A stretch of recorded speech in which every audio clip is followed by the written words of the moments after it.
Gauri Suryavanshi, S मराठीमध्ये आपलं स्वागत। वळूया आजच्या बातमीकडे।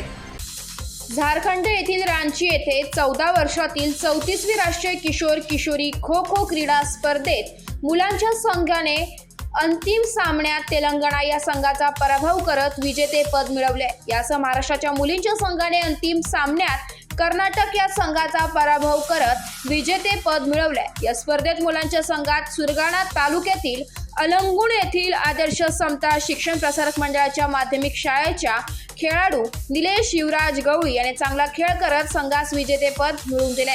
या स्पर्धेत त्याची दुसऱ्यांदा निवड झाली होती। त्याच्यासह नाशिक येथील कन्या शाळेची खेळाडू प्राजक्ता बोरसे हिचा महाराष्ट्राच्या संघात समावेश होता।